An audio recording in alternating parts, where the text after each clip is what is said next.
Doctor साहब बहुत बहुत शुक्रिया तुसी प्रोग्राम में शिरकत की। सब तो पहला बड़ी एक रिसेंट डिवेलपमेंट और बहुत अहम मैं समझदा कि जड़ा है वो पेशरफ्त हुई है ये है चीन के सदर शी जिनपिंग और रूसी सदर व्लादिमीर पुटिन की मुलाकात और फिर एक जड़ा मुश्तरका एक जड़ा है वो बयान जारी होया उन्होंने मैं चाहवागा कि थोड़ा जिहा एक्सप्लेन तुसी भी कर दो कि कितनी एक अहम है सारी मुलाकात और स्पेशली ਜਿਹੜਾ ਉਹਨਾਂ ਨੇ जंग रोकण और ਜਿਹੜਾ गोल्डन डोम का ਜਿਹੜਾ मनसूबा है अमरीका का ਉਹਦੇ हवाले ਨਾਲ ਜਿਹੜੀ ਗੱਲ ਕੀਤੀ है ਇਹਨੂੰ ਤੁਸੀਂ किस तरह देख रहे हो? जी बिल्कुल मैं समझना कि देखो ਜਿਹੜਾ ਸਦਰ ਟਰੰਪ ਦਾ ਚਾਈਨਾ ਦਾ ਦੌਰਾ ਹੈ ਉਹਨੂੰ ਮੈਂ ਇਸ ਲਈ ਨਾਕਾਮ ਗਿਣਨਾ ਵਾਂ ਕਿ ਉਹਨਾਂ ਨੇ ਉਹ ਦੌਰਾ ਜਿਹੜਾ ਹੈ ਉਹ ਸਾਰਾ ਦੌਰਾ ਆਪਣਾ ਹੁਰਮੁਜ਼ ਔਰ ਈਰਾਨ ਜੰਗ ਦੇ ਹਵਾਲੇ ਨਾਲ ਸੀ ਔਰ ਅਮਰੀਕਾ ਨੂੰ ਜੋ ਉਮੀਦਾਂ ਸੀ ਆਪਣੇ ਵਾਸਤੇ ਉਹਨਾਂ ਨੂੰ ਨਹੀਂ ਮਿਲੀਆਂ। ਉਹਦੀ ਵਜ੍ਹਾ ਇਹ ਸੀ ਕਿ ਸਦਰ ਟਰੰਪ ਦੀ ਜਿਹੜੀ ਮੈਂ ਸਮਝਣਾ ਵਾਂ ਕਿ ਇੰਤਹਾਈ ਕਨਫਿਊਜ਼ਿੰਗ ਪਾਲਿਸੀ ਹੈ ਈਰਾਨ ਜੰਗ ਦੇ ਹਵਾਲੇ ਨਾਲ। ਕਦੀ ਉਹ ਜੰਗ ਸ਼ੁਰੂ ਕਰਨ ਦੀ ਗੱਲ ਕਰਦੇ ਨੇ, ਕਦੀ ਮੁਜ਼ਾਕਰਾਤ ਦੀ, ਉਹਦੇ ਨਤੀਜੇ ਵਿੱਚ ਇਹੋ ਹੀ ਹੋਣਾ ਸੀ। ਦੂਜੀ ਐਂਡ ਤੇ ਦੇਖਿਆ ਜਾਏ ਤੇ ਸਦਰ व्लादिमीर पुटिन ने ਜਿਹੜਾ ਫੌਰੀ ਤੌਰ ਤੇ ਦੌਰਾ ਕੀਤਾ ਹੈ ਆਪਣਾ ਚਾਈਨਾ ਦਾ ਇਹ ਬਹੁਤ ਇੰਪੋਰਟੈਂਟ ਹੈ ਔਰ ਇਹਦੇ ਵਿੱਚ ਹੀ ਗੱਲ ਵਾਜ਼ਿਹ ਤੌਰ ਤੇ ਸਮਝ ਆ ਗਈ ਕਿ ਅਮਰੀਕਾ ਤੇ ਵੈਸਟਰਨ ਵਰਲਡ ਨੂੰ ਮਗਰਬੀ ਦੁਨੀਆ ਨੂੰ ਇੱਕ ਪੈਗਾਮ ਦੇ ਦਿੱਤਾ ਗਿਆ ਕਿ ਹੁਣ ਖਿੱਤੇ ਦੇ ਵਿੱਚ ਇਹਨਾਂ ਤਾਕਤਾਂ ਦੀ ਇੱਕ ਤਰ੍ਹਾਂ ਦੀ ਇੱਕ ਇਜਾਰਾਦਾਰੀ ਹੈ ਔਰ ਇਹ ਤਾਕਤਾਂ ਨਹੀਂ ਸਮਝਦੀਆਂ ਕਿ ਅਮਰੀਕਾ ਨੂੰ ਉਸ ਤਰ੍ਹਾਂ ਦੇ ਮਾਮਲਾਤ ਦੇ ਵਿੱਚ ਜਾਂ ਉਸ ਤਰ੍ਹਾਂ ਜੰਗਾਂ ਸ਼ੁਰੂ ਕਰਨ ਦਾ ਇਖਤਿਆਰ ਇਸ ਖਿੱਤੇ ਹੀ ਦਿੱਤਾ ਜਾ ਸਕਦਾ ਜਿਵੇਂ ਅਮਰੀਕਾ ਨੇ ਪਿਛਲੇ ਕਈ ਸਾਲਾਂ ਵਿੱਚ ਕੀਤੀਆਂ ਨੇ। ਤੀਜੀ ਗੱਲ ਸਾਨੂੰ ਇਹ ਸਮਝਣੀ ਹੋਏਗੀ ਕਿ ਦੇਖੋ ਈਰਾਨ ਦੇ ਉੱਤੇ ਜਿੰਨਾ ਮਰਜ਼ੀ ਹੈ ਦਬਾਅ ਪਾ ਲੈਣ ਅਮਰੀਕਾ ਨੂੰ, ਈਰਾਨ ਨੇ ਜਿੰਨੀ ਹੱਦ ਤੱਕ ਗੁੰਜਾਇਸ਼ ਦਿਖਾਣੀ ਸੀ ਦਿਖਾ ਦਿੱਤੀ ਔਰ ਇਸਰਾਈਲ ਜਿਹੜਾ ਕਦੀ ਜੰਗਬੰਦੀ ਦੀ ਖਿਲਾਫ ਵਰਜ਼ੀਆਂ ਕਰਦਾ ਹੈ, ਦੂਜੇ ਪਾਸੇ ਇਸਰਾਈਲ ਨੇ ਜਨਾਬ ਪੂਰੀ ਜੰਗ ਦੀ ਦੁਬਾਰਾ ਤਿਆਰੀ ਕਰ ਲਿੱਤੀ। ਨੇਤਨਯਾਹੂ ਦਾ ਤੁਸੀਂ ਅੱਜ ਦਾ ਸਟੇਟਮੈਂਟ ਦੇਖੋ ਕਿ ਉਹ ਕਹਿ ਰਿਹਾ ਜੀ ਬਸ ਹੁਣ ਜੰਗ ਲੱਗਣ ਲੱਗੀ ਹੈ ਦੁਬਾਰਾ ਔਰ ਬੜੀ ਖਤਰਨਾਕ ਹੋਏਗੀ ਤੇ ਈਰਾਨ ਵੱਲੋਂ ਵੀ ਇਹਦੇ ਉੱਤੇ ਪੂਰੀ ਤਿਆਰੀ ਹੈ। ਮੈਂ ਸਮਝਣਾ ਵਾਂ ਕਿ ਹੁਣ ਅਗਰ ਜੰਗ ਲੱਗੀ ਤੇ ਰੂਸ ਤੇ ਅਮਰੀਕਾ ਚੀਨ ਨੂੰ ਬੜਾ ਖੁੱਲ ਕੇ ਈਰਾਨ ਦਾ ਸਾਥ ਵੀ ਦੇਣਾ ਪਏਗਾ। ਜੰਗ ਖਿੱਤੇ ਦੇ ਵਿੱਚ ਫੈਲ ਵੀ ਜਾਏਗੀ। ਜੰਗ ਜਿਹੜੀ ਹੈ ਉਹ ਅਮਰੀਕਾ ਨੂੰ ਬਹੁਤ ਜ਼ਿਆਦਾ ਨੁਕਸਾਨ ਦੇਗੀ ਔਰ ਅੱਲਾ ਨਾ ਕਰੇ ਬਹੁਤ ਖਤਰਨਾਕ ਹੋ ਸਕਦੀ ਹੈ ਅਗਰ ਦੂਜੇ ਧਿਰਾਂ ਵੀ ਇਹਦੇ ਚ ਆ ਜਾਂਦੇ ਨੇ। ਦੇਖੋ ਗੋਲਡਨ ਡੂਮ ਮਨਸੂਬਾ ਜਿਹੜਾ ਹੈ ਇਹਨਾਂ ਦਾ ਉਹ ਅਗੇਨ ਇਹ ਮੁਕੰਮਲ ਤੌਰ ਤੇ ਅਗਰ ਇਹਨੂੰ ਸਮਝਿਆ ਜਾਏ ਤੇ ਇਹ ਉਸੇ ਜ਼ਾਇਨਿਸਟ ਆਈਡੀਓਲੋਜੀ ਦਾ ਮਨਸੂਬਾ ਹੈ ਜਿਹਦੇ ਤਹਿਤ ਗੱਲ ਕੀਤੀ ਜਾਂਦੀ ਹੈ ਕਿ ਜੀ ਬਾਕੀ ਦੁਨੀਆ ਦੇ ਵਿੱਚ ਵੀ ਅਮਰੀਕਨ ਜਿਸ ਤਰ੍ਹਾਂ ਦੀ ਹਕੂਮਤ ਚਾਹੁੰਦੇ ਨੇ ਜਾਂ ਅਮਰੀਕਨ ਜਿਹੜਾ ਨਿਜ਼ਾਮ ਹੈ ਦੁਨੀਆ ਨੂੰ ਤਕਸੀਮ ਕਰਕੇ ਆਪਣੇ ਨਾਲ ਕੰਟਰੋਲ ਰੱਖਣ ਦਾ ਉਹਨੂੰ ਜ਼ਿਆਦਾ ਤੋਂ ਜ਼ਿਆਦਾ ਉਹ ਕੰਟਰੋਲ ਕਰਨਾ ਚਾਹੁੰਦੇ ਨੇ। ਔਰ ਹੁਣ ਬਾਰ-ਬਾਰ ਇੱਕ ਗੱਲ ਬੜੀ ਅਮਰੀਕਾ ਨੂੰ ਔਰ ਅਮਰੀਕਨ ਪੈਂਟਾਗਨ ਤੇ ਐਸਟੈਬਲਿਸ਼ਮੈਂਟ ਨੂੰ ਸਮਝਣੀ ਪਏਗੀ ਕਿ ਹੁਣ ਦੁਨੀਆ ਜਿਹੜੀ ਹੈ ਉਹ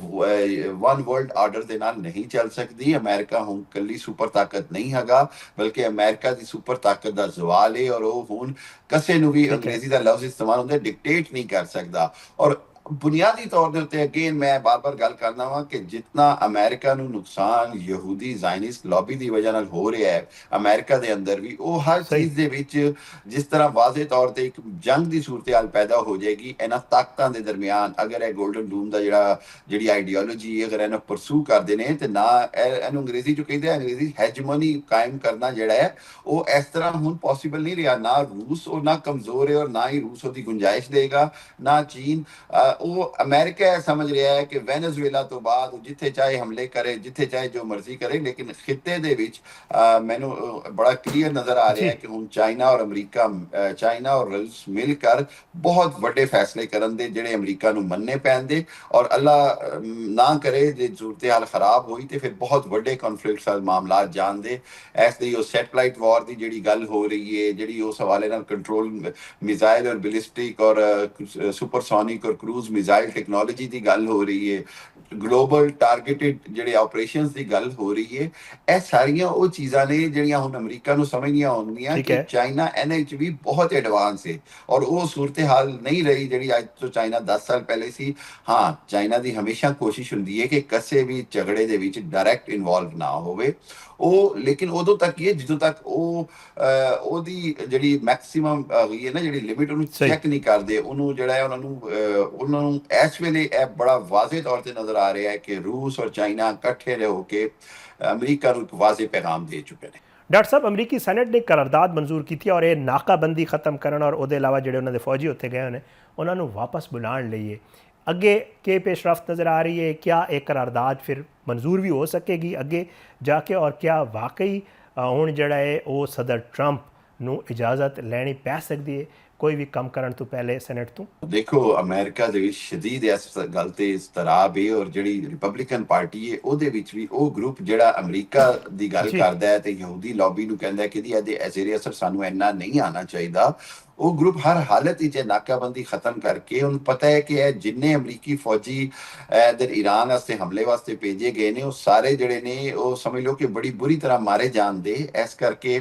ਇਹ ਜੰਗ ਖਤਮ ਕਰਨਾ ਬਹੁਤ ਜ਼ਰੂਰੀ ਹੈ। ਔਰ ਅਗਰ ਤੁਸੀਂ ਅਮਰੀਕੀ ਕਾਨੂੰਨ ਨੂੰ ਪੜ੍ਹੋ ਤੇ ਉਹਦੇ ਵਿੱਚ ਬੜੀ ਵਾਜ਼ੇ ਵੇ ਕਿ 60 ਦਿਨ ਤੋਂ ਬਾਅਦ ਕੋਈ ਵੀ ਜੰਗ ਅਮਰੀਕੀ ਕਾਂਗਰਸ ਔਰ ਸੈਨੇਟ ਦੀ ਮਨਜ਼ੂਰੀ ਤੋਂ ਬਗੈਰ ਅਮਰੀਕਾ ਦਾ ਸਦਰ ਜਾਰੀ ਵੀ ਨਹੀਂ ਰੱਖ ਸਕਦਾ। ਹੁਣ ਅਮਰੀਕਾ ਦਾ ਜਿਹੜਾ ਵਜ਼ੀਰ ਦਿਫਾ ਪੀਟ ਹੈਗਜ਼ਿਟ ਹੈ ਉਹ ਇਹ ਕੋਸ਼ਿਸ਼ ਕਰ ਰਿਹਾ ਕਿ ਇਹ ਸਾਬਤ ਕਰ ਦੇ ਕਿ ਜੀ ਜੰਗ ਖਤਮ ਹੋ ਗਈ ਤੇ ਅਗਰ ਦੁਬਾਰਾ ਜੰਗ ਸ਼ੁਰੂ ਕਰਨੀ ਪਈ ਤੇ ਨਵੇਂ 60 ਦਿਨ ਹੋਣ ਦੇ ਅਮਰੀਕੀ ਸਦਰ ਦੇ ਕੋਲ। ਔਰ ਇਹ ਇੱਕ ਐਸੀ ਖਤਰਨਾਕ ਖੇਲ ਹੈ ਕਿ ਇਹ ਤੇ ਫਿਰ ਕਦੀ ਵੀ ਖਤਮ ਨਹੀਂ ਹੋਏਗਾ। ਔਰ ਅਮਰੀਕੀ ਸਦਰ ਅਗਰ ਇਸ ਤਰ੍ਹਾਂ ਦਾ ਕੋਈ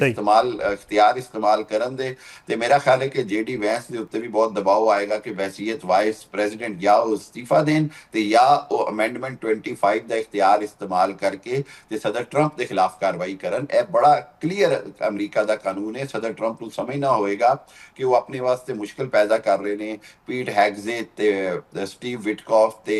ਜੈਰਡ ਕਿਸ਼ਨਰ ਜੈਸੇ ਬੰਦਿਆਂ ਦੇ ਮਸ਼ਵਰਿਆਂ ਤੇ ਚੱਲ ਕੇ ਔਰ ਦੁਬਾਰਾ ਜੰਗ ਸ਼ੁਰੂ ਕੀਤੀ ਤੇ ਅਮਰੀਕੀ ਕਾਂਗਰਸ ਦੀ ਮਨਜ਼ੂਰੀ ਤੋਂ ਬਗੈਰ ਤੇ ਇੱਕ ਖੁੱਲੀ ਆਈਨੀ ਅਮਰੀਕੀ ਖਿਲਾਫ ਵਰਜ਼ੀ ਹੋਏਗੀ ਔਰ ਇਹਦੇ ਉੱਤੇ ਹੋ ਸਕਦਾ ਹੈ ਕਿ ਫੌਰੀ ਤੌਰ ਦੇ ਉੱਤੇ ਪ੍ਰੈਜ਼ੀਡੈਂਟ ਦਾ ਮੁਆਖਜ਼ਾ ਵੀ ਹੋ ਜਾਏ। ਇੱਕ ਹੋਰ ਵੀ ਪੇਸ਼ ਹਫ਼ਤੇ ਡਾਕਟਰ ਸਾਹਿਬ ਉਹ ਹੈ ਕਿ ਮੋਹਸਿਨ ਨਕਵੀ ਸਾਹਿਬ ਸਾਡੇ ਵਜ਼ੀਰ ਦਾਖਲਾ ਜਿਹੜਾ ਇਰਾਨੀ ਮੀਡੀਆ ਵੀ ਹੁਣ ਤਾਂ ਇੰਟਰਨੈਸ਼ਨਲ ਮੀਡੀਆ ਵੀ ਰਿਪੋਰਟ ਕਰ ਰਿਹਾ ਹੈ ਕਿ ਉਹ ਜਿਹੜਾ ਹੈ 24 ਘੰਟਿਆਂ ਦੇ ਅੰਦਰ ਦੂਜੇ ਵਾਰੀ ਜਿਹੜਾ ਹੈ ਉਹ ਤਹਿਰਾਨ ਪਹੁੰਚ ਗਏ ਨੇ। ਇਹ ਜਿਹੜੇ ਬੈਕਡੋਰ ਮੁਜ਼ਾਕਰਾਤ ਹੋ ਰਹੇ ਨੇ, ਗੱਲਬਾਤ ਹੋ ਰਹੀ ਹੈ ਕਿ ਨਜ਼ਰ ਆ ਰਿਹਾ ਹੈ ਕਿ ਜਿਹੜੇ ਸਾਲਸੀ ਦੇ ਕੋਸ਼ਿਸ਼ਾਂ ਨੇ ਕਿਤਨੇ ਇੱਕ ਨਤੀਜਾ ਖੇਜ਼ ਇਹ ਕੋਸ਼ਿਸ਼ਾਂ ਤੁਹਾਨੂੰ ਨਜ਼ਰ ਆ ਰਹੇ ਨੇ? ਦੇਖੋ ਬੈਕਡੋਰ ਮੁਜ਼ਾਕਰਾਤ ਦੀ ਜਿਹੜੀ ਗੱਲ ਹੈ ਉਹ ਤੇ ਮਤਲਬ ਪਾਕਿਸਤਾਨ ਦੀ ਕੋਸ਼ਿਸ਼ਾਂ ਵੀ ਚੱਲ ਰਹੀਆਂ ਨੇ, ਤੁਰਕੀ ਦੀਆਂ ਨੇ, ਸਾਊਦੀ ਅਰਬ ਦੀਆਂ ਨੇ, ਬਾਕੀ ਮਮਾਲਿਕ ਦੀਆਂ ਵੀ ਨੇ,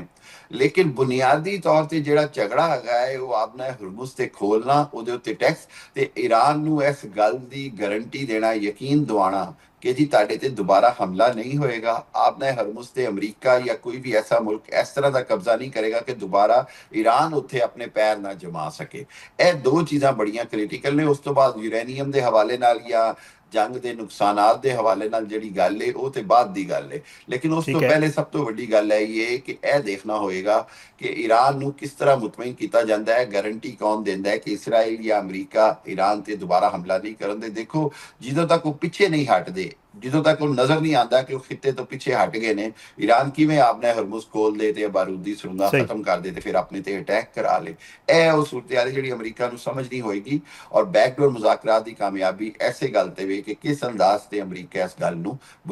ਮੁਕੰਮਲ ਤੌਰ ਤੇ ਸਮਝਦਾ ਹੈ। ਡਾਕਟਰ ਸਾਹਿਬ ਇਹ ਦੱਸੋ ਕਿ ਕਈ ਅਮਰੀਕੀ ਅਖਬਾਰ, ਸਪੈਸ਼ਲੀ ਮੈਂ ਨਿਊਯਾਰਕ ਟਾਈਮਸ ਤੇ ਦੂਜੇ ਅਖਬਾਰਾਂ ਦਾ ਅਗਰ ਜ਼ਿਕਰ ਕਰਾਂ, ਉਹ ਕਹਿ ਚੁੱਕੇ ਨੇ ਕਿ ਜੀ ਤਿਆਰੀ ਹੋ ਰਹੀ ਹੈ, ਈਰਾਨ ਦੇ ਉੱਤੇ ਹਮਲਾ ਹੋ ਸਕਦਾ ਹੈ, ਇਸਰਾਈਲ ਔਰ ਅਮਰੀਕਾ ਦੁਬਾਰਾ ਕਰ ਸਕਦੇ। ਤੁਹਾਨੂੰ ਕੀ ਨਜ਼ਰ ਆ ਰਿਹਾ ਹੈ, ਇਹ ਮਹਿਜ਼ ਖਬਰਾਂ ਚਲਵਾਈਆਂ ਜਾ ਰਹੀਆਂ ਨੇ ਇਸ ਹਮਲੇ ਦੀਆਂ ਦਬਾਅ ਪਾਉਣ ਵਾਸਤੇ ਜਾਂ ਵਾਕਈ ਕੋਈ ਹਮਲਾ ਵੀ ਹੋ ਸਕਦਾ ਹੈ? ਜੀ ਬਿਲਕੁਲ, ਜਿਹੜੀ ਰਿਪੋਰਟ ਹੈਗੀ ਹੈ ਅਮਰੀਕੀ ਅਖਬਾਰ ਦੀ ਔਰ ਇਹਨੂੰ ਰਾਈਟਰਸ ਨੇ ਵੀ ਕਨਫਰਮ ਕੀਤਾ ਹੈ ਕਿ ਜਿੰਨੀ ਫੌਜਾਂ ਇਕੱਠੀਆਂ ਕਰ ਦਿੱਤੀਆਂ ਨੇ ਅਮਰੀਕਾ ਨੇ ਔਰ ਇਸਰਾਈਲ ਜਿਸ ਤਰ੍ਹਾਂ ਆਪਣੀ ਤਿਆਰੀ ਕਰ ਰਿਹਾ ਹੈ, ਆਇਰਨ ਡੂਮ ਨੂੰ ਦੁਬਾਰਾ ਐਕਟਿਵ ਕਰ ਰਿਹਾ ਹੈ, ਇੰਟਰਸੈਪਟਰ ਮਿਜ਼ਾਈਲਸ ਦੁਬਾਰਾ ਇਕੱਠੇ ਕੀਤੇ ਗਏ ਨੇ। ਉਸ ਤੋਂ ਬਾਅਦ ਇਹ ਗੱਲ ਕੀਤੀ ਜਾ ਰਹੀ ਹੈ ਕਿ B-52 ਬੰਬਾਰ ਜਿਹੜੇ ਨੇ ਉਹ ਦੁਬਾਰਾ ਐਕਟਿਵ ਹੋ ਗਏ ਨੇ। ਸੂਰਤ-ਏ-ਹਾਲ ਤੇ ਬਹੁਤ ਖਤਰਨਾਕ ਹੈ ਔਰ ਉਸੇ ਤਰ੍ਹਾਂ ਈਰਾਨ ਦਾ ਤੁਸੀਂ ਦੇਖੋ ਕਿ ਈਰਾਨ ਨੇ ਬੜਾ ਵਾਜ਼ਿਹ ਤੌਰ ਤੇ ਕਹਿ ਦਿੱਤਾ ਹੈ ਕਿ ਜੀ ਅਸੀਂ ਅਗਰ ਐਤਕੀ ਜੰਗ ਛਿੜੀ ਦੁਬਾਰਾ ਤੇ ਇਹ ਜੰਗ ਖਿੱਤੇ ਤੋਂ ਵੀ ਬਾਹਰ ਤੱਕ ਜਾਏਗੀ ਔਰ ਇਹ ਸੂਰਤ-ਏ-ਹਾਲ ਜਿਹੜੀ ਹੈ ਬੜੀ ਖਤਰਨਾਕ ਹੈ। ਤੇ ਮੈਂ ਸਮਝਦਾ ਕਿ ਇਹਦਾ ਵਾਹਿਦ ਹੱਲ ਹੈ ਵੇ ਕਿ ਫੌਰੀ ਤੌਰ ਤੇ ਮੁਜ਼ਾਕਰਾਤ ਦੀ ਕਾਮਯਾਬੀ ਦੀ ਗੱਲ ਕੀਤੀ ਜਾਏ। ਮੁਜ਼ਾਕਰਾਤ ਦਾ ਕਾਮਯਾਬ ਹੋਣਾ ਬੜਾ ਜ਼ਰੂਰੀ ਹੈ ਔਰ ਉਹਦੇ ਵਿੱਚ ਪਾਕਿਸਤਾਨ ਦਾ ਰੋਲ, ਬਾਕੀ ਮਮਾਲਿਕ ਦਾ ਰੋਲ। ਤੁਸੀਂ ਦੇਖੋ ਮੋਹਸਿਨ ਨਕਵੀ ਸਾਹਿਬ ਅੱਜ ਦੁਬਾਰਾ ਤਹਿਰਾਨ ਚਲੇ ਗਏ ਨੇ, ਸੋ ਈਰਾਨ ਦੇ ਵੱਲੋਂ ਵੀ ਤਿਆਰੀ ਵੀ ਪੂਰੀ ਹੈ। ਉਹਨਾਂ ਨੇ ਆਪਣੀ ਕੌਮ ਨੂੰ ਸਿਵਲ ਡਿਫੈਂਸ ਦੀ ਟ੍ਰੇਨਿੰਗ ਵੀ ਦਿੱਤੀ ਹੈ, ਸਾਰਾ ਕੁਝ ਦਿੱਤਾ ਹੈ। ਤੇ ਮੈਂ ਸਮਝਦਾ ਕਿ ਸੂਰਤ-ਏ-ਹਾਲ ਬਹੁਤ ਖਤਰਨਾਕ ਹੈ ਔਰ ਇਸ ਖਤਰਨਾਕ ਸੂਰਤ-ਏ-ਹਾਲ ਦੇ ਵਿੱਚ ਸਭ ਤੋਂ ਜ਼ਰੂਰੀ ਗੱਲ ਇਹ ਹੋਈ ਹੈ ਕਿ ਅਮਨ ਦੀ ਗੱਲ ਕੀਤੀ ਜਾਏ, ਲੇਕਿਨ ਇਹਦੇ ਤੋਂ ਕੋਈ ਇਨਕਾਰ ਨਹੀਂ ਕਿ ਜੰਗ ਦੇ ਜਿਹੜੇ ਬਾਦਲ ਨੇ ਉਹ ਬਹੁਤ ਜ਼ਿਆਦਾ ਮੰਡਲਾ ਰਹੇ ਨੇ ਔਰ ਮੈਂ ਤੇ ਬਾਰ-ਬਾਰ ਇੱਕੋ ਹੀ ਗੱਲ ਕਹਿਣਾ ਵਾ ਕਿ ਇਹ ਚਿੰਗਾਰੀ ਹੈਗੀ ਹੈ, ਖੁਦਾ ਨਾ ਖਾਸਤਾ ਕਿਸੇ ਵੇਲੇ ਵੀ ਆਤਿਸ਼ ਫਿਸ਼ਾਂ ਬਣ ਸਕਦਾ ਹੈ। ਡਾਕਟਰ ਸਾਹਿਬ ਸਦਰ ਟਰੰਪ ਜਦੋਂ ਵੀ ਜੰਗ ਰੋਕਣ ਦੀ ਕੋਈ ਗੱਲ ਕਰਦੀ ਨੇ ਜਾਂ ਜੰਗ ਬੰਦੀ ਦੀ ਤੋਸੀਹ ਦੀ ਗੱਲ ਕਰਦੇ ਨੇ, ਪਹਿਲੇ ਉਹ ਕਹਿ ਰਹੇ ਸਨ ਕਿ ਜੀ ਪਾਕਿਸਤਾਨ ਦੇ ਕਹਿਣ ਤੇ ਰੋਕੀ, ਫਿਰ ਹੁਣ ਉਹ ਕਹਿ ਰਹੇ ਨੇ ਕਿ ਜੀ ਕੁਝ ਖਲੀਜੀ ਮਮਾਲਿਕ ਨੇ ਉਹਨਾਂ ਨੇ ਰਿਕੁਐਸਟ ਕੀਤੀ, ਉਹਨਾਂ ਦੇ ਕਹਿਣ ਤੇ ਜੰਗ ਰੋਕੀ। ਵਾਕਈ ਐਸਾ ਉਹਨਾਂ ਦੇ ਕਹਿਣ ਤੇ ਜੰਗ ਰੋਕੀ ਹੈ ਜਾਂ ਫਿਲਹਾਲ ਉਹ ਖੁਦ ਚਾਹ ਰਹੇ ਨੇ, ਟਾਈਮ ਗੇਨ ਕਰਨਾ ਚਾਹ ਰਹੇ ਨੇ, ਜਾਂ ਕੁਝ ਹੋਰ ਮਾਮਲਾ ਹੈ ਉਹਨਾਂ ਦੇ ਜਿਹੜਾ ਮਾਈਂਡ ਵਿੱਚ? ਹਾਂ ਬਿਲਕੁਲ, ਇਹ ਤੁਹਾਡੀ ਗੱਲ ਠੀਕ ਹੈ ਕਿ ਸਦਰ ਟਰੰਪ ਜਿਹੜੇ ਨੇ ਉਹ ਜਦੋਂ ਦੀ ਜੰਗ ਸ਼ੁਰੂ ਹੋਈ ਉਸ ਤੋਂ ਬਾਅਦ ਜਦੋਂ ਦੀ ਜੰਗ ਬੰਦੀ ਹੋਈ, ਉਹ ਜ਼ਿਆਦਾਤਰ ਤੇ ਫੀਲਡ ਮਾਰਸ਼ਲ ਆਸਿਮ ਮੁਨੀਰ ਸਾਹਿਬ ਦਾ ਔਰ ਵਜ਼ੀਰ ਆਜ਼ਮ ਸ਼ਹਿਬਾਜ਼ ਸ਼ਰੀਫ ਦਾ ਬੜਾ ਕੈਟੇਗੋਰੀਕਲੀ ਨਾਂ ਲੈਂਦੇ ਨੇ ਕਿ ਜੀ ਇਹਨਾਂ ਦੀ ਵਜ੍ਹਾ ਤੋਂ ਮੈਂ ਜੰਗ ਰੋਕ ਰਿਹਾ ਵਾਂ, ਔਰ ਇਹਨਾਂ ਨੇ ਦਰਖਾਸਤ ਕੀਤੀ ਹੈ ਕਿ ਮੁਜ਼ਾਕਰਾਤ ਕਾਮਯਾਬ ਹੋਣ ਦੇ। ਐਤਕੀ ਉਹਨਾਂ ਨੇ ਸਾਊਦੀ ਅਰਬ ਔਰ ਕਤਰ ਔਰ ਇਮਾਰਾਤ ਦਾ ਨਾਂ ਲੈ ਲਿਆ। ਦੇਖੋ ਗੱਲ ਹੈ ਕਿ ਕਿਸੇ ਦਾ ਵੀ ਨਾਂ ਲੈਣ, ਉਹ ਦੂਜੀ ਗੱਲ ਹੈ ਹਕੀਕਤ ਸਾਰੀ ਦੁਨੀਆ ਜਾਣਦੀ ਹੈ ਕਿ ਪਾਕਿਸਤਾਨ ਦਾ ਸਭ ਤੋਂ ਵੱਡਾ ਕਿਰਦਾਰ ਹੈ ਖਿੱਤੇ ਦੇ ਵਿੱਚ, ਬਾਕੀ ਮਮਾਲਿਕ ਦਾ ਵੀ ਕਿਰਦਾਰ ਹੈ, ਤੁਰਕੀ ਦਾ ਵੀ ਹੈ, ਮਿਸਰ ਦਾ ਵੀ ਹੈ, ਸਾਊਦੀ ਅਰਬ ਔਰ ਫਿਰ ਗਰੰਟੋਰ ਦੇ ਤੌਰ ਤੇ ਚਾਈਨਾ ਔਰ ਰਸ਼ੀਆ ਦਾ ਬੜਾ ਕਿਰਦਾਰ ਹੈ। ਲੇਕਿਨ ਇਹਨੇ ਨਾਲ ਮਾਮਲਾ ਜ਼ਿਆਦਾ ਅਰਸਾ ਚੱਲੇਗਾ ਨਹੀਂ ਮੁਖਤਲਿਫ ਮਮਾਲਿਕ ਦਾ ਨਾਂ ਲੈ ਕੇ। ਬੁਨਿਆਦੀ ਤੌਰ ਤੇ ਸਦਰ ਟਰੰਪ ਕੋਲ ਵੀ ਵਕਤ ਥੋੜਾ ਹੈ, ਔਰ ਇਸ ਥੋੜੇ ਵਕਤ ਦੇ ਵਿੱਚ, ਘੱਟ ਵਕਤ ਦੇ ਵਿੱਚ ਜਲਦ ਤੋਂ ਜਲਦ ਫੈਸਲਾ ਕਰਨਾ ਹੋਏਗਾ ਜੰਗਬੰਦੀ, ਮੁਸਤਕਿਲ ਜੰਗਬੰਦੀ ਦਾ। ਅਮਰੀਕੀ ਆਵਾਮ ਵੀ ਬੜੀ ਤਕਲੀਫ ਵਿੱਚ ਮੁਬਤਲਾ ਨੇ। ਅਮਰੀਕਾ ਵਿੱਚ ਪੈਟਰੋਲ ਪ੍ਰਾਈਸਿਸ, ਪੂਰੀ ਦੁਨੀਆ ਦੀਆਂ ਮਾਰਕੀਟਾਂ ਕ੍ਰੈਸ਼ ਕਰ ਰਹੀਆਂ ਨੇ, ਸਟਾਕ ਮਾਰਕੀਟਾਂ, ਪੂਰੀ ਦੁਨੀਆ ਵਿੱਚ ਇੱਕ ਭੂਚਾਲ ਆਇਆ ਹੈ। ਮੈਂ ਇਹ ਸਮਝਣਾ ਕਿ ਕ੍ਰੈਡਿਟ ਤੇ ਪਾਕਿस्तान ने अपने हिस्से का अल्हम्दुलिल्लाह बहुत अच्छा लिता है और पाकिस्तान की कोशिशें हाले भी जारी ने। लेकिन बुनियादी तौर पर सदर ट्रंप को मुख्तलिफ ममालिक का नाम लैन की जरूरत इसलिए पैंदी है कि वो फेस सेविंग रखना चाहते हैं, वो अपना एक इंप्रैशन रखना चाहते हैं, लेकिन वह भी उन्होंने नाकामी हो रही है। पूरी दुनिया को पता है कि सदर ट्रंप भी इस वक्त दोबारा जंग करने की पोजीशन इन्ने आराम नाल नहीं है।